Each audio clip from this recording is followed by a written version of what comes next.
Hello and welcome to this webinar on the BSI Nature Investment Standards. Today we will discuss the framework of standards being developed by BSI to support the scaling of nature markets in the UK.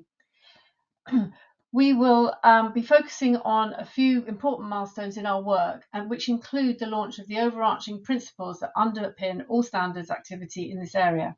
Just so you know who I am, I'm Anne Hayes, Director of Sectors and Standards Development at BSI, and I am joined today by a fantastic group of experts to talk about this subject and to answer your questions. A very quick background to the programme. The Nature Investment Standards are supported by DEFRA and the devolved administrations. They are developed by BSI with a huge amount of input from industry.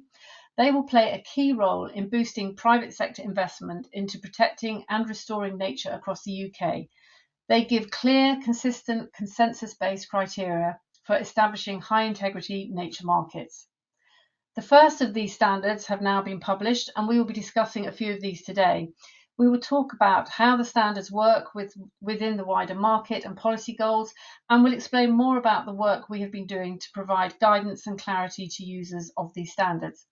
But before we go on, just a few important housekeeping points for you all. First of all, this session is being recorded, so just to make you aware of that. You are all, as our all attendees, are on listen-only mode, so please post any questions you have into the chat mechanism, and we'll pick them up from there. We have had some pre-submitted questions, but it'd be great to get some more. And then technical issues. If you have any technical issues, please go into the chat as well, and our team will help you. So to kick off with the first of our guests, I'm delighted to welcome Helen Edmondson, who is the Deputy Director of Green Finance at DEFRA, who better to introduce the work and explain how this programme is delivering on and alongside the UK policies. Helen, I'm going to hand over to you.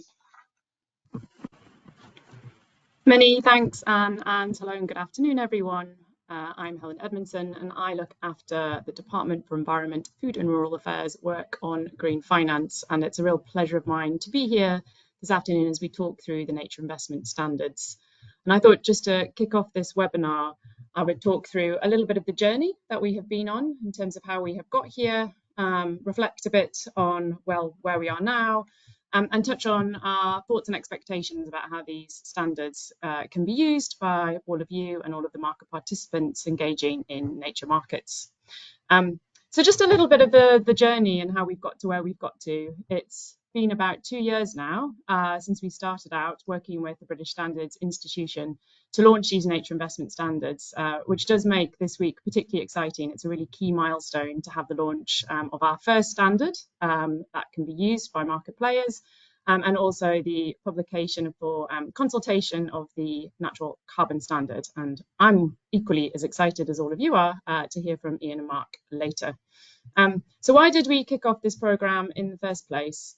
So we have been looking at what is the policy need and how can we accelerate these nature markets for at least the last 5 years or so.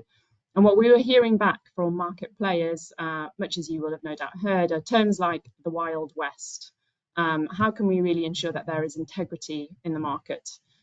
We also worked with partners such as the Broadway Initiative, Finance Earth, and the Green Finance Institute on an initiative called the Financing Nature Recovery Coalition, and they came back very strongly saying, you know, more governance is needed. We need market infrastructure in place to provide integrity to these markets, and that standards really is the core, is the foundation of that market infrastructure.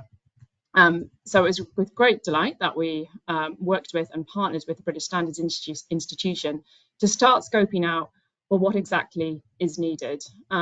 They kicked off, and I don't want to steal George's limelight for when he comes in later, but a sort of market discovery phase. And I think this is the beauty of these standards. It really is designed by market players, you know, where are standards needed. There's no point coming up with a standard if nobody wants to supply into it or indeed purchase it. But critically also, where is the evidence? The standards aren't going to produce that new evidence. They are putting the guardrails and the benchmarks around them.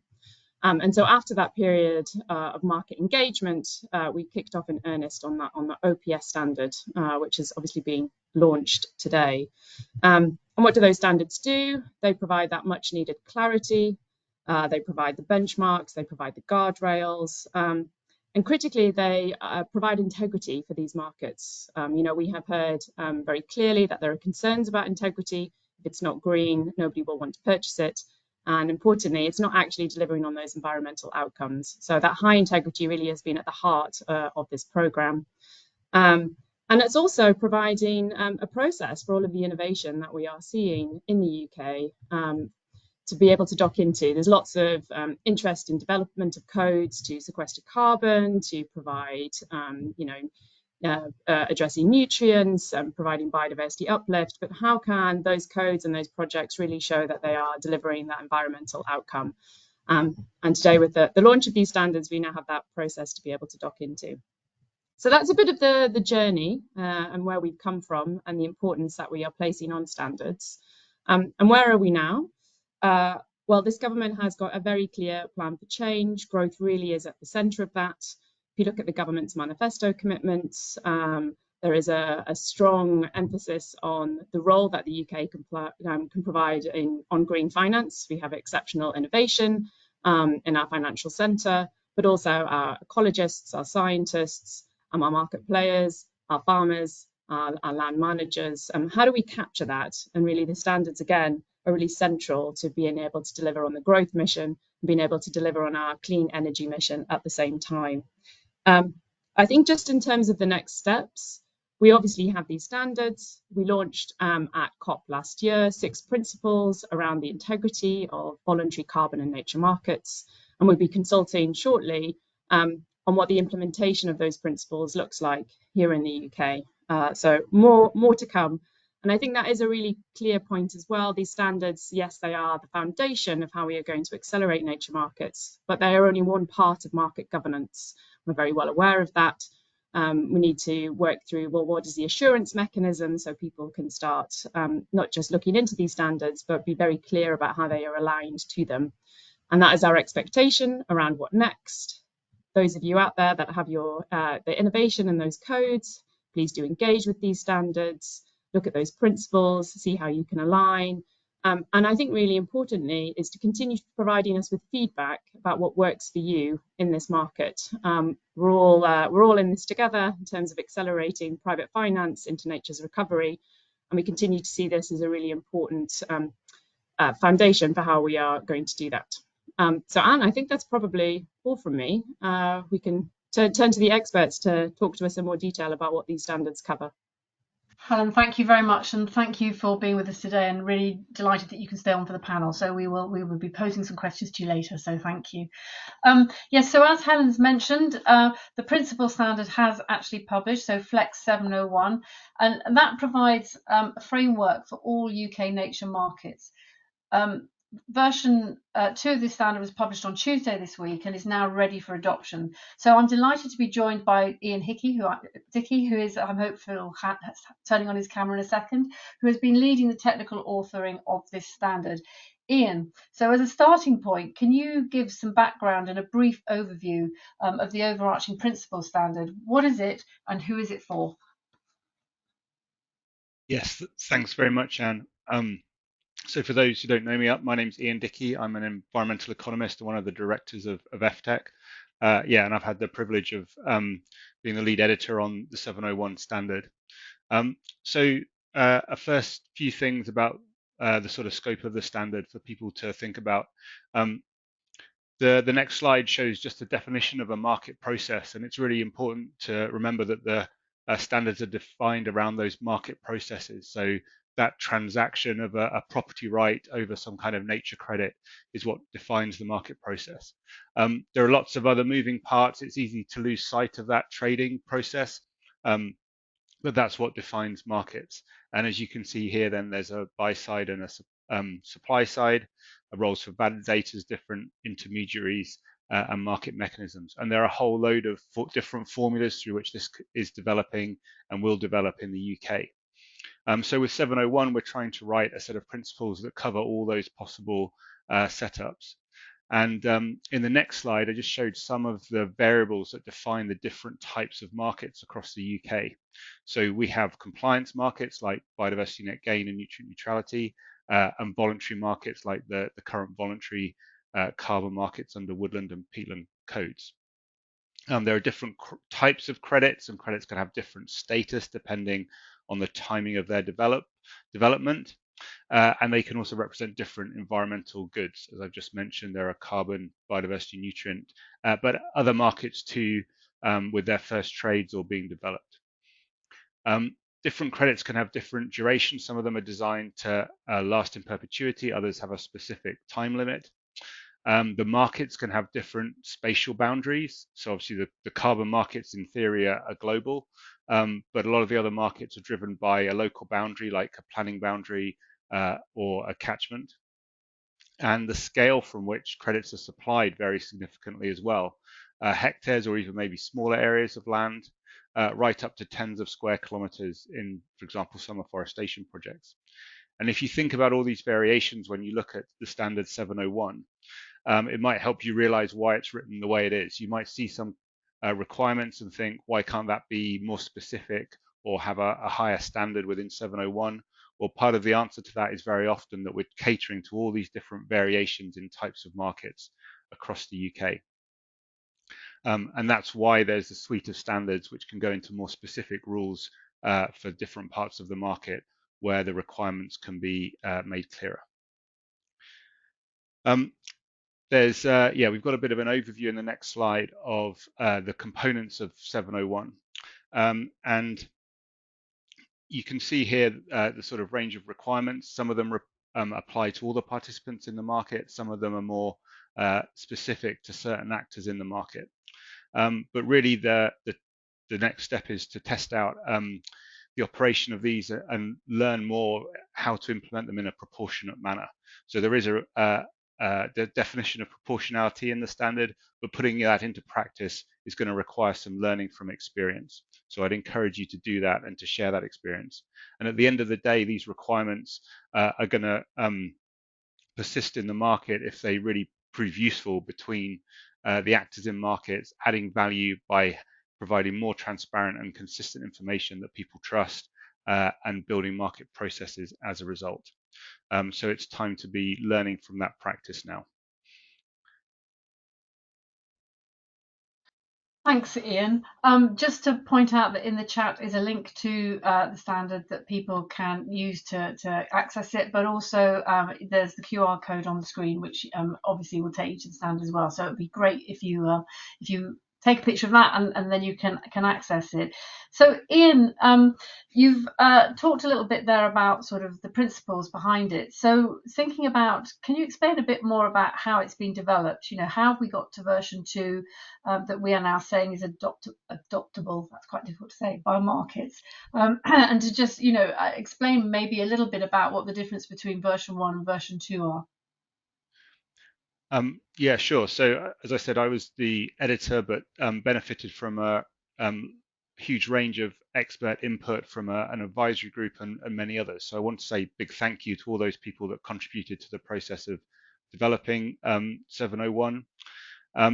Yeah, some of the things that changed in producing the second version, we were a bit more distinct in defining some of the roles in the market rather than basing some of the requirements around particular participants. So there might be roles that are typically done by a certain type of organization at the moment, but that might change in future or as different types of markets develop. So we tried to be more specific about some of the roles. And also a little bit of the material was cut back when it became clearer that it would be better dealt with in some of the other standards. So for example, the requirements around engagement with local communities is quite limited in 701, but then that's because there's a more detailed standard being developed around that issue. Thank you. That's great. Thank you. And sort of what happens now that this version 2 has been published? Who should start using this, and how, and what is coming next?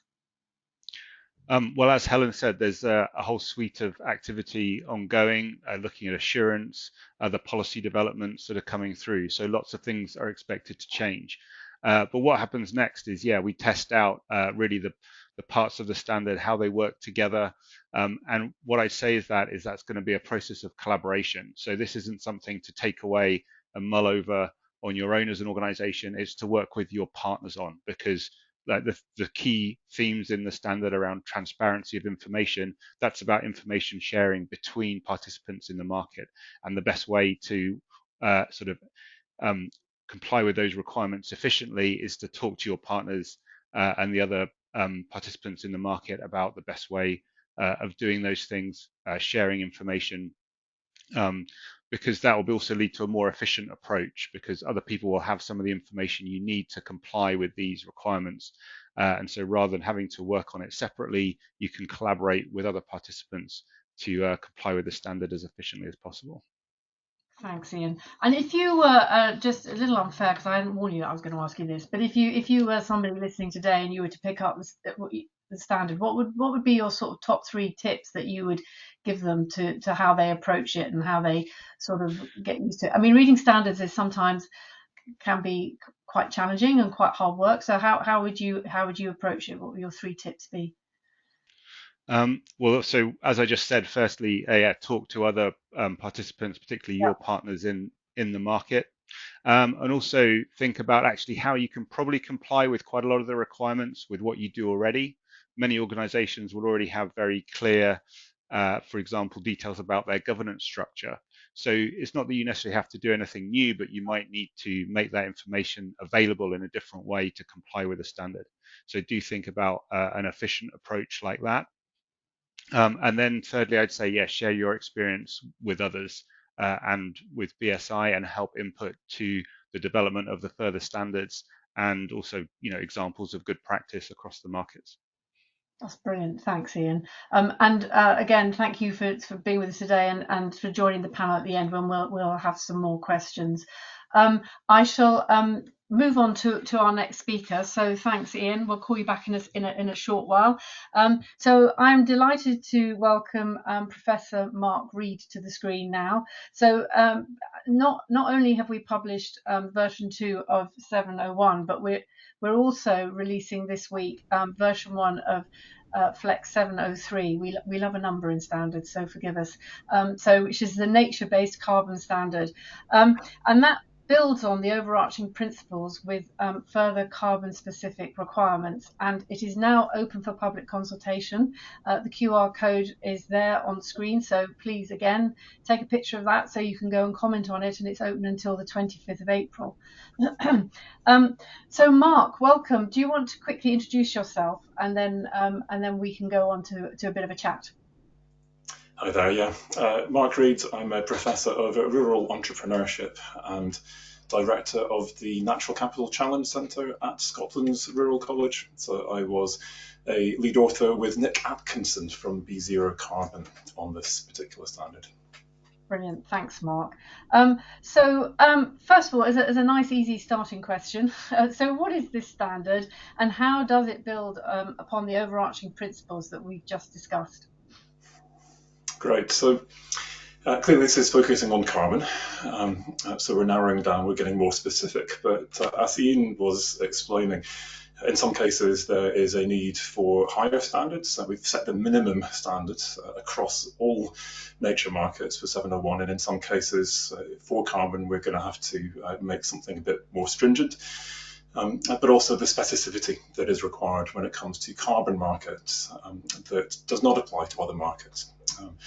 So I guess it's probably 2 main categories of things that we've done within this. So the first is a lot of additional detail. And some of this is not actually carbon specific, but this is about recognizing the maturity of carbon markets internationally. And where best practice sits internationally. So there's the Integrity Council for Voluntary Carbon Markets, ICBCM, and their core carbon principles, which is the best practice internationally, and to make sure that we're aligned with that, there's a whole load of things that we need to make sure are in place in this standard. So things like proof that projects have been developed for the purpose of generating credits for the market. So that could apply across all markets. It's something that particularly tends to apply in carbon markets. It's known as prior consideration in these markets. We've got additional things around social and environmental benefits as well that keep us in line with international best practice for carbon markets. But there's a bunch of very specific things we've added in as well. So especially, of course, around how you go about quantifying greenhouse gas reductions or removals, how you then validate and verify them independently. Things about how permanence is ensured. There was a nice discussion on a discussion board this morning about pooled buffers, for example. The idea that you can protect against project failures by having a buffer where everyone puts a bit of carbon aside in case a project needs that if there's some kind of a failure. Effectively, it's a kind of insurance mechanism that's common in carbon markets. And we've also added an annex around insetting, and again, this doesn't necessarily just have to apply to carbon. This could apply just as much to biodiversity. I'd be interested to hear people's thoughts on that. But the idea is that we can, and in theory should, be raising the integrity of insetting as much as offsetting. So the work that companies do to meet their net zero targets within their supply chains, not just their offsetting activity. And so we're trying this out in relation to carbon first and looking to get feedback on that. Great, thank you very much. That's quite it's quite complicated to get it over just in words, but I think you've done a great job. So thank you very much for that, Mark. So you talked a little bit about this when you mentioned other programs that are running, but how do you feel this work? How does this work with international good practice in the carbon markets? Is there a bit more you can say about that? Yeah, absolutely. So the first thing is that we want to make sure that we are representing best practice internationally, and that is widely agreed to align with the Integrity Council's core carbon principles. And so we've designed 703 to align across those principles. Of course, then the question that could be asked, well, why don't you just use ICBCM's core carbon principles? And the thinking behind this and the entire programme, of course, is the idea that there are things that we might want to do that are specific to the UK, to UK contexts or to UK markets. So, for example, we are going to be preventing projects from using what we would perceive in terms of UK best practice as some of the weaker additionality tests. Stacking and bundling is something that is entirely absent from the ICBCM's principles. So it's this idea that, yeah, I've got some carbon coming from this project, but I'm also going to be enhancing the biodiversity. Can I bundle that together and provide a premium carbon credit that has a quantified level of biodiversity, or can I actually create separate biodiversity and carbon units from the same project and potentially sell them to the same or to different buyers? And so this is emerging in international markets, but I would argue that we are at the leading edge of this in the UK. So, for example, Scottish Government has just funded some research that is enabling the Woodland Carbon Code and the Peatland Code to create biodiversity credits that can then be explicitly bundled with the carbon units that they are selling. And we've also got 705 coming down the line around community benefit and community engagement. That also goes way beyond what is expected internationally. That again helps us to be at that level in terms of international best practice, but also have these UK specific elements that we believe are important for the UK context and UK market. There's a lot of questions about how these two work together. It's not all worked out at the moment. But as this standard evolves, and hopefully it will change significantly based on consultation feedback, we'll be working really closely with ICBCM. The goal being that we can ensure UK users of one framework can efficiently access the other and ideally avoid duplication of effort. Yeah, no, that's really important, and very frustrating for users when they feel like they're doing everything multiple times. So I think alignment is critical. So thank you for that. You mentioned, obviously, you'd be interested to hear people's comments about biodiversity, but it's out for comment now. So what sort of feedback are you looking for or hoping for? And I mean, our audience can't actually speak to us today apart from in the chat, so you can be as demanding as you like, Mark. So be demanding. Yeah, absolutely. So I guess we've gone around multiple iterations to get to this point already, and what I've noticed are kind of two contrasting kinds of comments. One which is all about rigor and integrity and doing the highest possible standard that we can, and others being about the feasibility of this in the marketplace.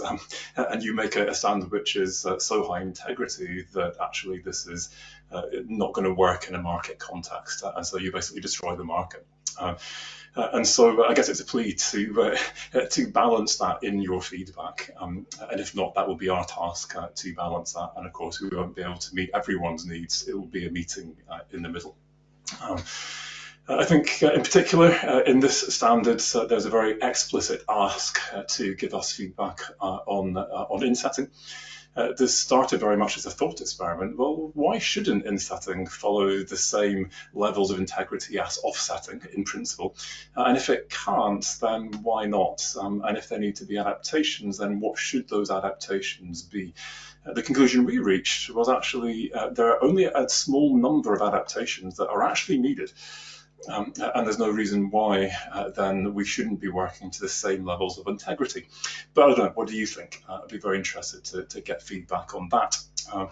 But also feedback from companies actually trying this out, applying this standard to their existing insetting practices, giving us feedback that then will enable us to see whether or not we could expand this and integrate this, make this something which is accreditable or not, as the case may be. I think the final thing that I'd be interested in is feedback on how this will work in different habitats and land uses. And so my question would be, great, you comply with 701, you can comply now with 703 because you are a carbon code standard or scheme. But we don't have the level of specificity yet per habitat, per land use that would say, yeah, this code over here is measuring soil carbon at the wrong depth in the soil profile using methods that are going to give you gobbledygook. So you've met everything else, but actually still we've got problems here. And so in particular in that measurement, reporting, verification area. Is there a need for this? Does this work without that, or do we need much more in the way of guidance or perhaps requirements per habitat and land use? Yeah, no, and I mean, we can't stress enough that part of the beauty of the standards development process is that commenting opportunity, and to actually suddenly magnify the number of really explode the number of people involved in developing the standard, and it's such a great opportunity for people to put their view in. So yeah, the more hassle you give Mark, the better. Really, that's right, isn't it? Mark and Nick, luckily, but yeah. Yeah, Mark and Nick, but Nick isn't here to plead for that. So thank you very much, Mark. We will move on to our next speaker, but hopefully you can stay around as well for the panel session in a second. So thank you for that, much appreciated. So we've heard about the two standards that we have released as part of the programme, but really from there, how do these fit into the wider work that BSI is conducting in nature markets is a fine question to ask. And my colleague George Sethia from BSI is leading the Nature Investment Standards Programme, and he's going to pick up and answer that for us. So George, I'm going to go off screen for a bit, and it's over to you. Yeah, thanks very much, Anne, and hi everyone. My name's George Sethia. I'm leading the Nature Investment Standards Programme for BSI. I've been working on this programme for 2 years now. As Helen said at the beginning, we kicked this off about 2 years ago now, and probably not an understatement to say this week's probably been the most exciting of those over the last 2 years. So it's really fantastic to see the launch of this the first standard that markets can now use, and of course the carbon standard for consultation. So maybe just before I go on, I just want to just say a massive thank you to Mark, to Nick Atkinson, who was the co-author of 703 with Mark, and to Ian, and all our advisory groups. So when we put these standards together, we form an advisory group of typically between 15 to 20 individuals representative of the markets. And all the work and effort that's been put into getting to these version 1 and version 2s of the standard. And of course, that's not all. You know, these standards go out for comment. We've received hundreds and hundreds of comments on Flex 701 on the overarching principles. It's caused Ian in the advisory group a lot of pain, but it's been fantastic, and it's great to have the inputs, and that's why we've got to a consensus-based standard that can be used today. So big thank you to everyone. But just if we go to the next slide, I'll just try and explain that we've looked at two standards today as part of this program. So we've looked at the overarching principles, which is, as we've heard, has been released in a version 2 that can be used now by markets. And we've looked at, that's Flex 701, and we've looked at the nature-based carbon standard, Flex 703, that's published in a version 1 for consultation. Apologies for the numbers. You hear some people tell me they like the numbers, 701, 702, 703. Some people say that they prefer the words, so I'll try and use both. But the point here is that these two standards are part of a family of standards, what we're calling the Flex 700 series or family of standards. So alongside these two standards, we also published a standard on biodiversity. That's Flex 703. We published that in a version 1 in October last year, and thanks to Tom Butterworth and the advisory group there for getting that out, and everyone who fed back during the consultation. In a similar way to the carbon standard that builds on the principles specifically for biodiversity markets. And we are also working on 2 further standards as part of this program. So one is focused on nutrients, nutrient markets, so building on the principles for those markets specifically.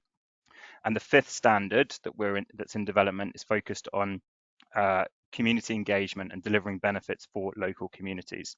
So this standard is slightly different to the former 3, as this works across all markets, regardless of whether you're biodiversity, nutrients, carbon, or even natural flood or other types of nature markets.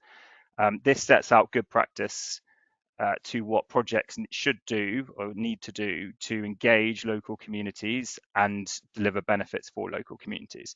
So these 2 standards, those ones in orange, they're currently in development, and they'll be published in a version 1 for consultation later in the year.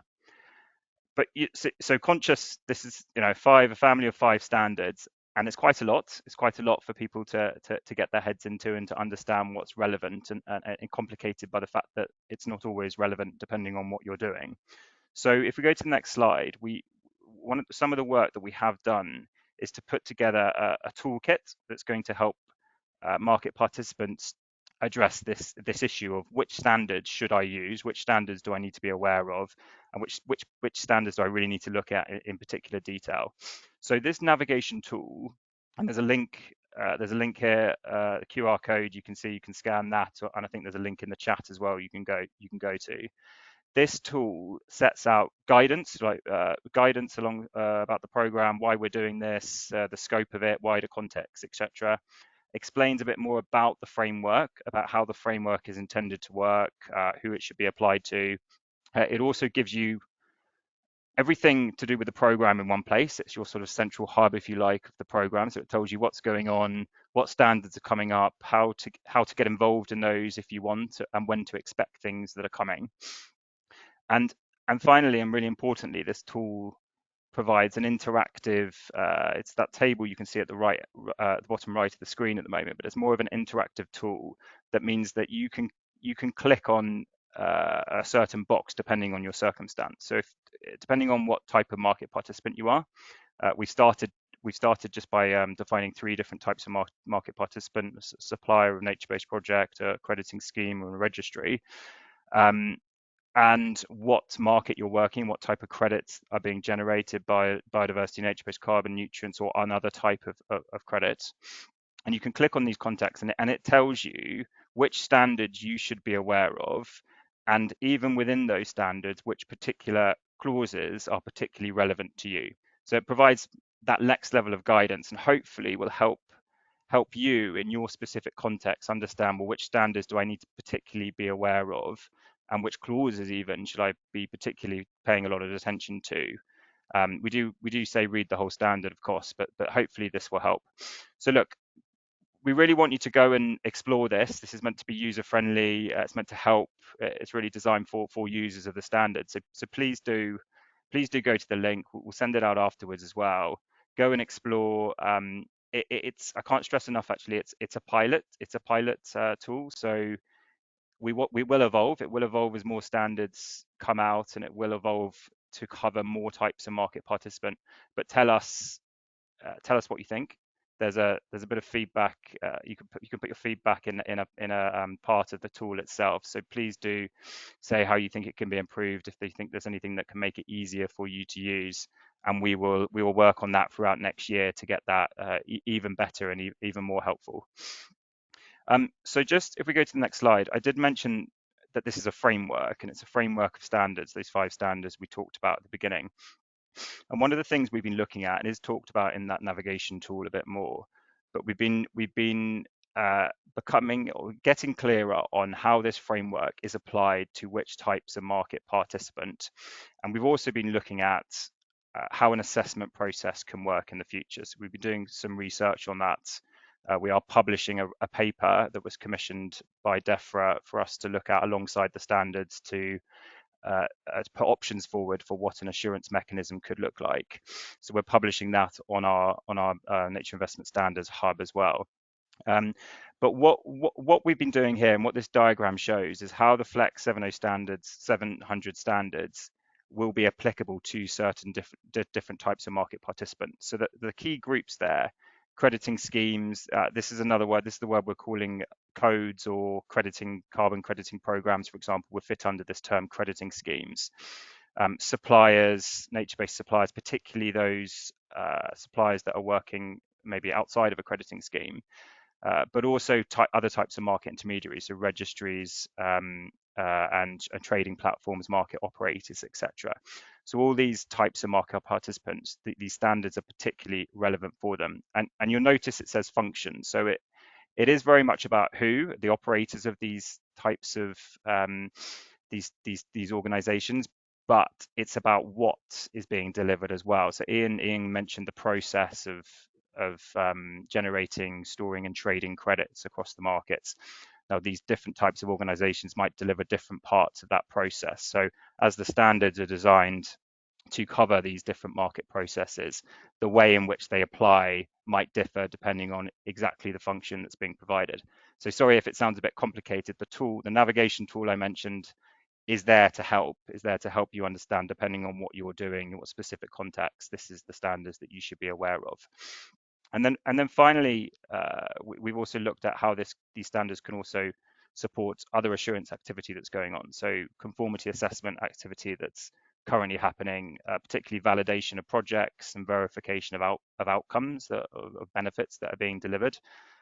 We have validation and verification bodies currently operating in the markets doing this, and they are accredited at the moment through, for example, UCAS accreditation. So our standards, the BSI Flex 700 standards, can also play a role in supporting that accreditation process. So that's how we see this framework fitting together, and how we see it working with certain types of market participant, and ultimately delivering assurance that these projects and benefits are being delivered in a robust way. And the one group that isn't, of course, mentioned on this slide is buyers and investors, and that's because these standards, while they're not directly applicable to buyers and investors. However, what we're trying to achieve through establishing these standards and having the markets work to these standards in a certain way, ultimately is giving that confidence to buyers that when they buy a nature credit, it is high quality, it has followed a high quality process, and will support investors de-risking their investment strategies by understanding that all these functions are working in line with good practice. So yeah, while that key group is not actually on this slide, it's an absolutely key audience for a group that should really be aware of the standards, as this is really what it's for. It's for driving more private investment into these markets. So just finally, before I hand back to Anne, what's coming next? So just on this final slide, we just explain really this year what's coming up. So Flex 701, the overarching principles, is now out for use. We really encourage people to start using that, start looking at your own processes and how you align to that. We're here to help, as well as BSI. The big part of our focus now is how do we get the markets adopting this, and how do we learn from that, as we talked about already. This is an iterative process, so we'll be keen to work with people to understand how they can align to this standard and look at assessment options as they come in the future. But we will also be publishing then version 2s for the other two standards that I mentioned we're working on. So biodiversity standard and nature-based carbon standard. Once the consultation has been completed, we'll be addressing those comments, and we'll be publishing later on in the year those two standards in a version 2 that will sit alongside the overarching principles and become part of that established BSI Flex 700 framework. And then later on in the year as well, we will be publishing a version 1 of our nutrient standard and a version 1 of our community standard, and that will be for a consultation period that will be gathering comments and working on those going forward. And then the final thing I did mention earlier, we are publishing an assurance framework research we've done to DEFRA, to the government, on how assurance mechanisms can sit alongside these standards, and further thinking will be done on that, and we hope that that will be then become operational at some point, potentially in early 2026, for the relevant market participants to become assessed against the BSI Flex 700s. So thanks very much, Anne. Back to you, and I think over to the panel session. Brilliant. Thanks very much, George. Yes, so we'll move on to our panel session now to answer as many questions as we can in the next sort of 20-25 minutes that we've got. It'd be great to have all our panelists back on screen. But the first thing I wanted to just say is that we're joined for this session by Eviona Williams from the Welsh Government and Ross Johnson from the Scottish Government. So we're really grateful for you both being here. Just so our listeners know, Eviona couldn't sadly join us on screen, so she's on phone. So we're going to go to her first, and if anybody hears a sudden cry, it's because she wants to put in some additional input, but we haven't got her hand to wave at us to tell us. So bear with us a bit on that. So welcome to you both, and I thought I'd give you the opportunity to quickly introduce yourselves, and then ask if you could explain your perspectives on how the standards we've just heard about will deliver for and be used by stakeholders in Wales and Scotland. And Eviona, I'm going to come to you first. Thank you, Anne. Yeah, thank you, and it's really good to join you all this afternoon. As Anne said, my name is Eviona Williams. I oversee the biodiversity policy team within Welsh Government, which covers all of the day-to-day biodiversity work, but particularly of interest here is the development of the position in Wales on all things nature markets and a nature finance strategy.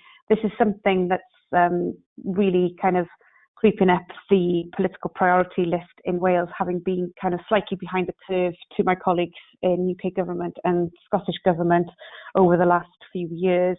And we're seeing more and more focus from our scrutiny committees at the Senedd, who have particularly asked what our position is and what our vision is in this space. So it's been really good to be able to focus on this work area and to support the work that the BSI have been doing as commissioned by DEFRA to develop the nature standards.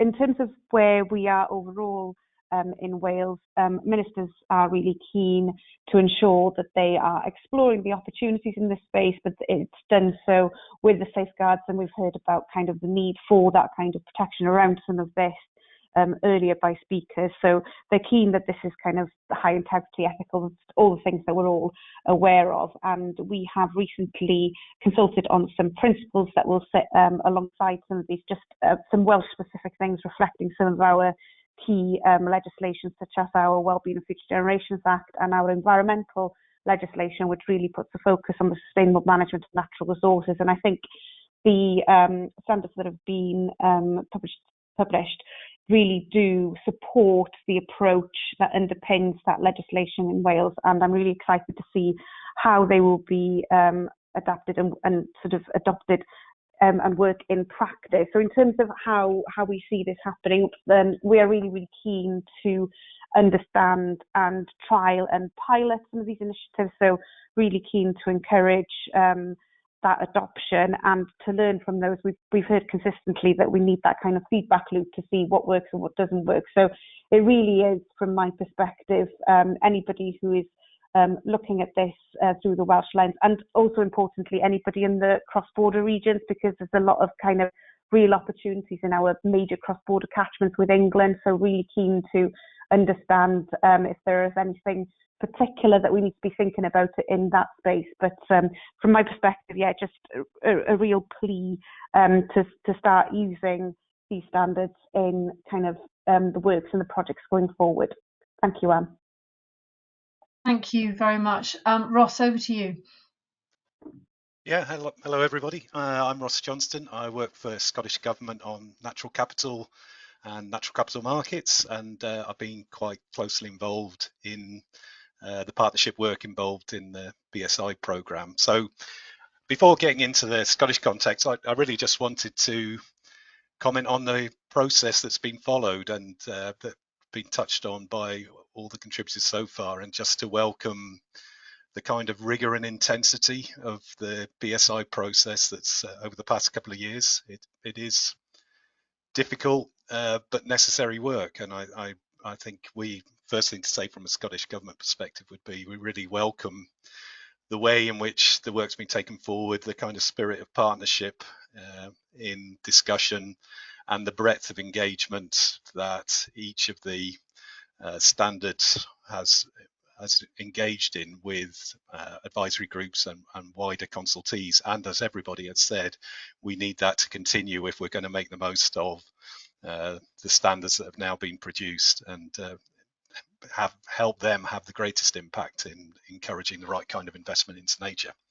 Anyway, that pitch over onto the kind of Scottish perspective. I think to reiterate again what people have said, we've set out our stall in Scotland in a similar way on integrity in markets and the absolute necessity of ensuring that, both to address the risks but also to secure the opportunities for private investment. We've had lots of feedback, like everyone else, from investors and landowners, farmers, land managers, that about the Wild West and the lack of integrity that appears to be there in terms of some of the markets, and therefore we need the rigor of a BSI process to try and establish shared standards that we can work to.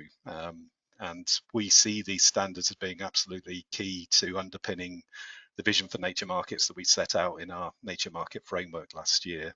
And we are keen to continue to work on promoting the standards that are produced, but also to think about how we then take the standards that are produced and make them come alive. And there's slightly different policy contexts in Scotland, Wales and UK government for that to happen, of course.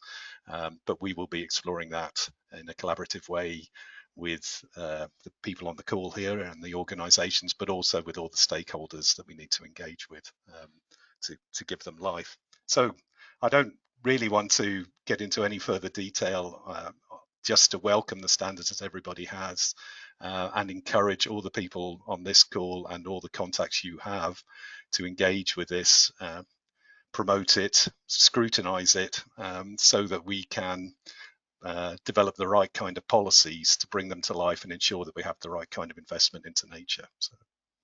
Yeah, thanks very much, Ross, and wholeheartedly agree on the more people that get involved, the better, the more robust the standard is. So thank you for that.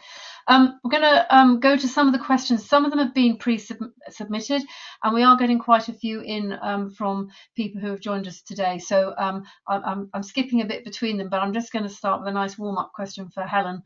So which is, and maybe anybody else who wants to answer it afterwards, is how it's recapping a little bit on what you said at the beginning, but how do you envisage the overarching standard to be adopted by nature markets, and who are the key enablers in this process?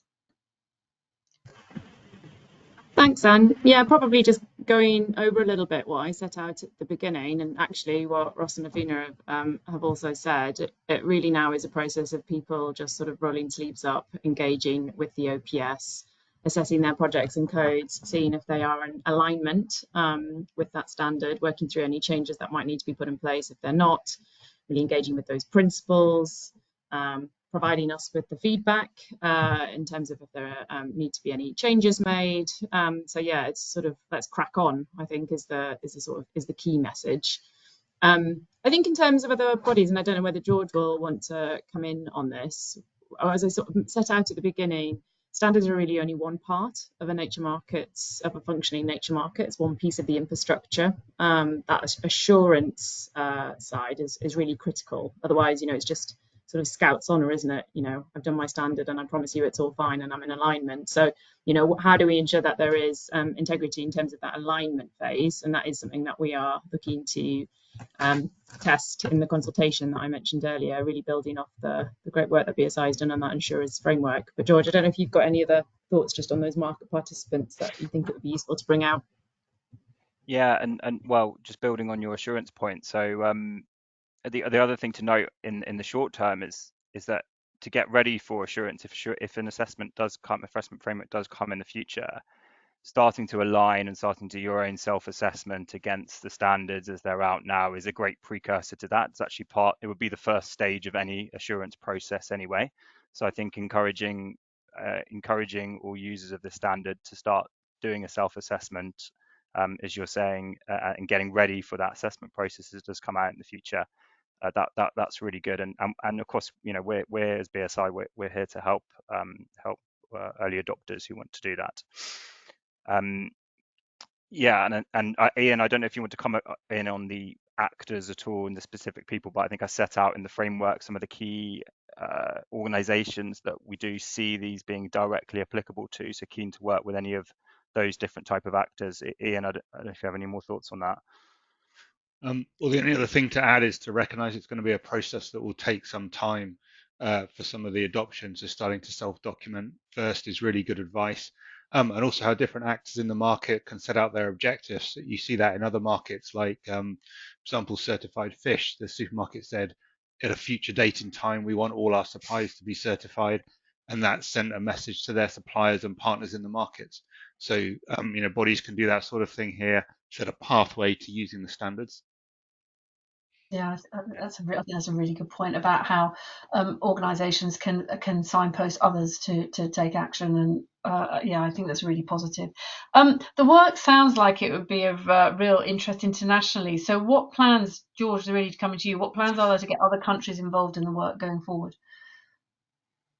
Yeah, and maybe firstly just to say that we have involved parties from international organizations in the standards development anyway. So particularly international standard setters. So in our carbon standards and others, we've had Vera Gold Standard, etc. in lots of our engagement, Plan Vivo, and of course we've talked about ICVCM and the role they played in the carbon standard development. So we're definitely, while these standards are focused on UK specific contexts and UK markets, most of it is actually applicable internationally, and we're definitely bringing in international perspectives to the design of the program and the standards development. And I think, there is an opportunity as these get established in the UK to look at how these could become just good set global good practice, not just UK based good practice. I don't know if anyone else, Ross, if you know, Helen wants to come in on thoughts from the UK governments, but well, yeah, I think the first test for us, as people have already covered, is we want these standards to be compliant with international best practice, don't we? We want it to be credible, and not just as international standards currently are, but to understand the direction of travel that they're taking in terms of integrity.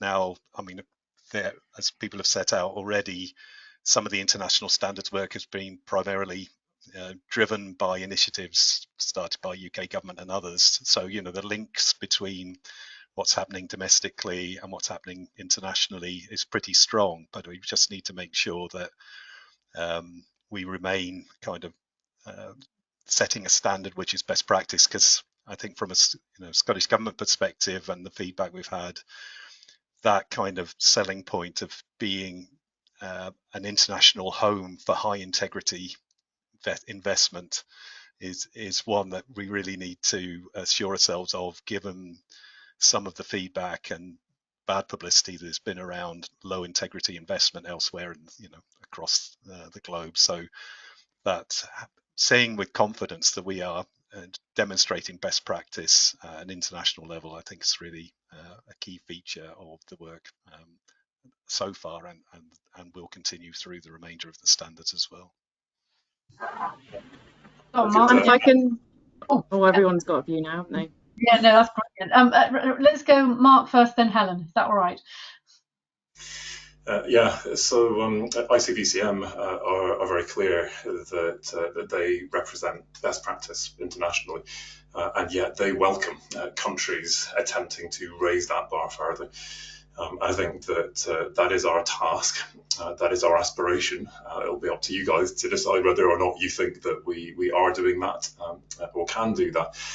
But as an academic, it's my task to look at the literature as it evolves, at what's happening nationally around the world, as well as international best practice like ICVCM. And my view is that we very much are at that cutting edge in terms of the highest possible integrity. Our experience in the Peatland Code and the Woodland Carbon Code is that countries around the world regularly come to us in the UK looking at us as best practice to deploy lessons into their countries. And it is my belief that we will experience more of that in relation to the work we're doing here today.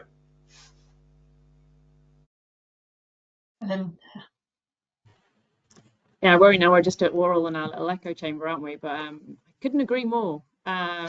So yes, I think the international context, international standards, I think, as Mark and Ross and George have all alluded to, and sort of Ian really as well, that is the foundation upon which we are then building. I think critically, and I think you covered it really well when talking about the natural carbon standard, there are some specificities that as a national jurisdiction we want to be able to work through and show how we're going to take those forward, and that will be the same for all countries, right? You have these international principles, you need to be able to translate them into your own jurisdiction, and that is exactly what we're doing. We're rolling our sleeves up, we're doing these standards, we're drawing on the expertise from all of these different market participants to make sure that they can actually also be delivered. I think that's the key thing. One thing is to have something on paper, the next is to actually do it, take it forward and ensure that it can actually be operational. So this is why I think this phase in particular is pretty exciting. And I think that's not just on the carbon side. George, we've obviously spoken with you and yours at the BSI about what's happening internationally on biodiversity as well. There's the ISO biodiversity standard that's been taken forward. And again, BSI as our national standard setting body is very engaged with that, and helping so we have that two-way conversation. As you were saying, Mark, you've got the international context, but you've got your own domestic experience, and internationally that all needs to come together. And I think the UK is doing a great job at doing exactly that. Thanks very much. Thank you. Just one really directing this at Aviona and first, and then Ross. Sort of how are community engagement, strengthening local democracy and agency, and community benefits incorporated into the BSI standard?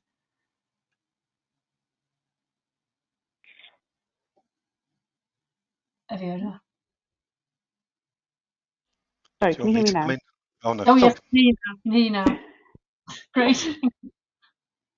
Thanks. My phone's flickering on and off, so if Ross wants to go first, and I'll just make sure that it's stabilised so I don't cut off midway. No problem. Ross, you go first.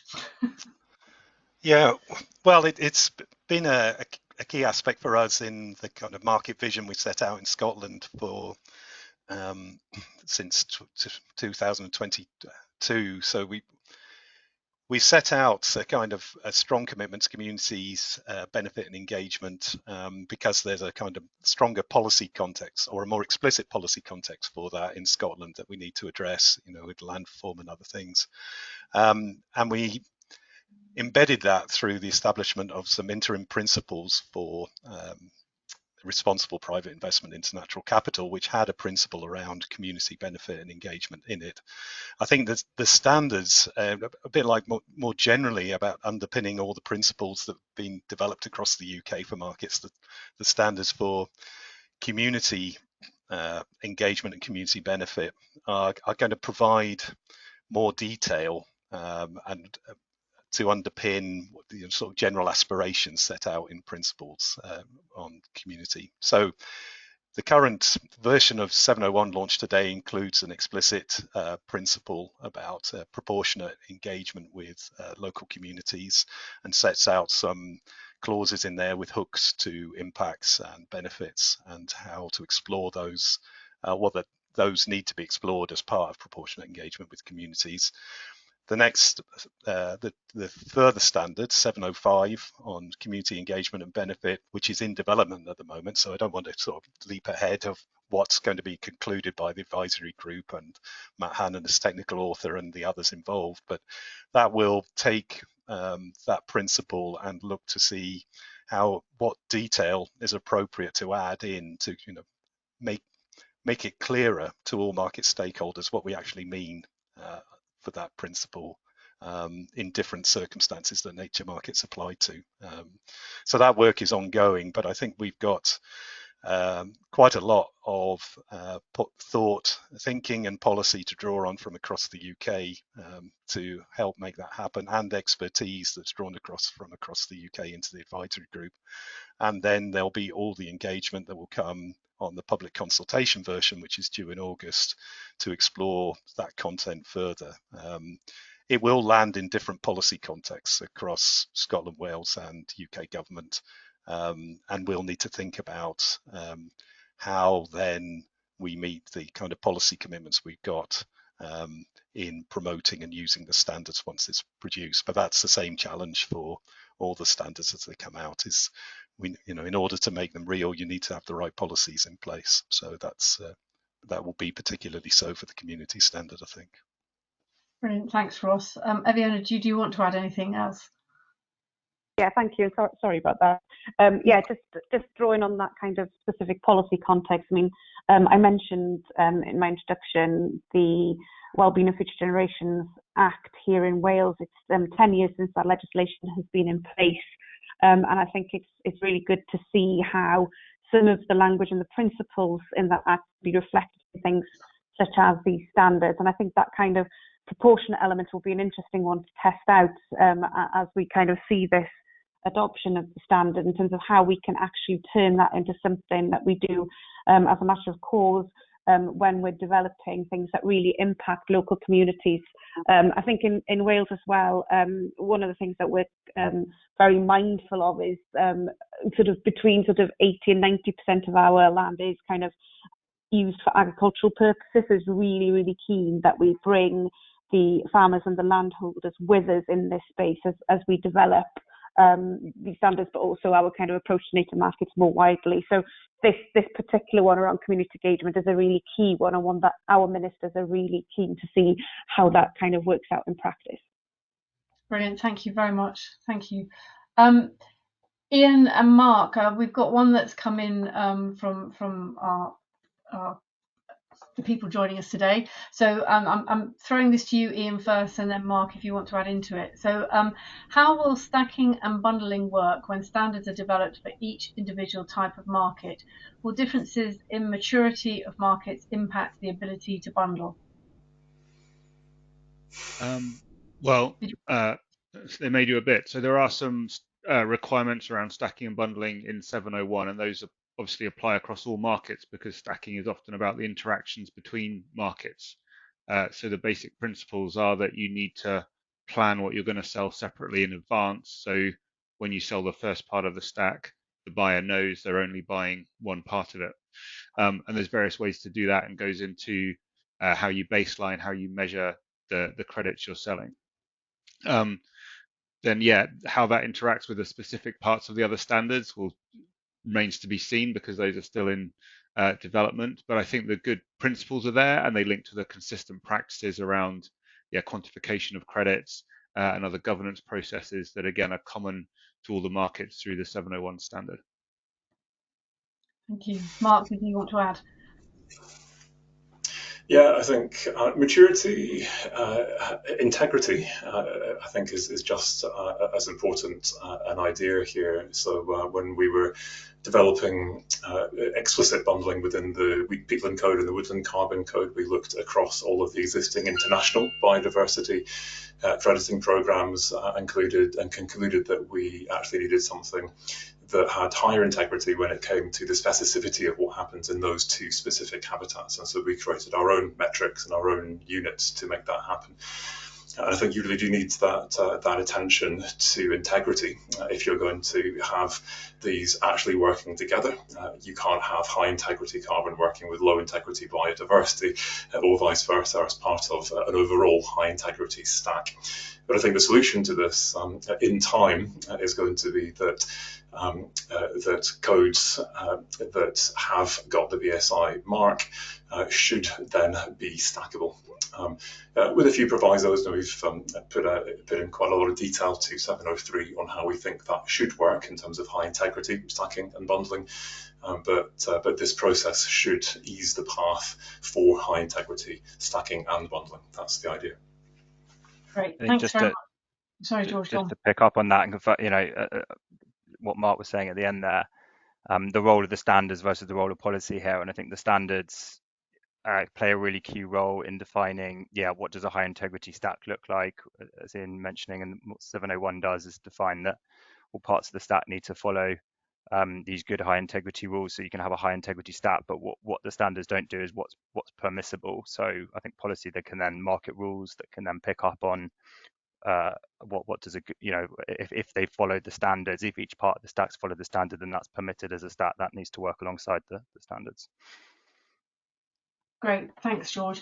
I think we've got time for one more question, which I'm going to fire at our government people here today. So, which is, how will regulation keep up with emerging opportunities? So, Helen, I don't know whether you want to start with that. Oh, that's quite an open one, isn't it? Yeah. I mean, I guess I refer back to the consultation that I mentioned before, where, especially on the voluntary side, I mean, I would say that they are regulated. It's just not a compliance, right? So if you look at the Woodland Carbon Code, we already have a registry for that. There's already assurance against it. There's already an operation, and it is very much regulated. It's just a voluntary mechanism. I think what we want to test with the consultation that I mentioned before is there a role for additional regulation? Are there gaps? The report actually that I mentioned at the very beginning, so Broadway, Finance Earth, Green Finance Institute, they came together with the Financing Nature Recovery set of recommendations around, should there be a regulatory oversight body specifically just for nature markets?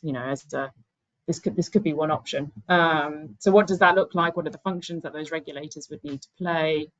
So very, very keen to get sort of market views on what that looks like. We're still, I would say, at a relatively early stage in terms of the maturity of these markets. So you sort of need to balance, sort of how hard you are pushing on that regulatory lever in these early stages. But yeah, something that we're very keen to hear from and get market feedback as the markets and the standards are very much operationalized.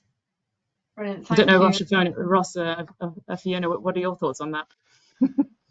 Yeah, I think it's a challenge. As you say, the first aim really is to try and make things work properly without regulation, isn't it? It's tend to apply or make the case for regulation more strongly when there's obviously failure of voluntary or other policy mechanisms to achieve the desired result. So I think we may be pretty early on for some of our nature markets to think about whether that's required. There are differences. I mean, there are compliance markets, for example. It's not, I suppose it's related to regulation, but these standards are going to apply to, be relevant to compliance markets as well, if not directly applicable. And we need to explore all options to get the right kind of investment into nature. But I think, regulation is part of the picture, but it would be something that would generally follow through failure of other mechanisms to get the desired result. And I think important to note that in the area of nature markets, there's a mixture of reserved and devolved powers here. So what applies as regulation in relation to markets, we'll have to see what is most appropriate in a Scottish context and a Welsh context and the UK context. There's a mixture of responsibilities and powers that affect markets that might make it more complicated. So. Fiona? Yeah, just to build on that, really, I think there's kind of, I see this, that you've got kind of the regulation of the markets themselves. You've also got kind of your general regulatory activities that are needed across a whole suite of kind of environmental objectives, and it's understanding the relationship between all of that. And I think from my perspective, when I've been engaging with stakeholders and particularly with regulators in Wales, it's very much a mixed picture as to what is the role of regulation in this space. So it's less about how regulation will keep up as to what appropriate regulation is needed to support a flourishing nature market. And it may be that regulation isn't the answer, or it may be that we need robust regulation, but we won't know until we have kind of piloted and trialed and gone through this process. But I think my main nervousness with anything when it comes to regulation is just how long the legislative vehicle of government takes to put things in place, and the need for us to have that creative, innovative space here to learn and to develop from. So there's definitely a mismatch between the two. Thank you. I think that's a really interesting point, and I think sometimes that's where standards can be so useful, because they can allow you to experiment a bit as you go along and work out what the right way is to go. So thank you. I'm going to close down the questions there. I just want to thank all of our speakers. So Helen, Aviona, Mark, Ian, Ross and George, really appreciate all of your input today, your answering of the questions, and Aviona for battling with the phone. I really appreciate that. So thank you for being with us. It's so important to have all parts of the UK represented on this call. Thanks to all those listening to the webinar. We really appreciate your questions and your input. But your job doesn't finish there. Actually, you've got some very definite calls to action that we would like you to take. First of all, and I'm going to go on numbers here for you just to throw your mind. Flex 701, please use it, download it, use it. It's there, it's available, it's at version 2, and it needs the use in order to make it really robust in the future. Flex 703, that's also there, but is there as version 1, and it is able to be commented on, and actually your comments are what will take that standard forward. So please, can't encourage you enough to download that. And then to check out the navigation tool that George talked through, and all of the links to all 3 of those things are in the chat and will be sent out to you after this. So please do make use of those links and pass them around to all of your networks to make sure people know about it. Thank you again, and we will now close down the webinar. So thank you.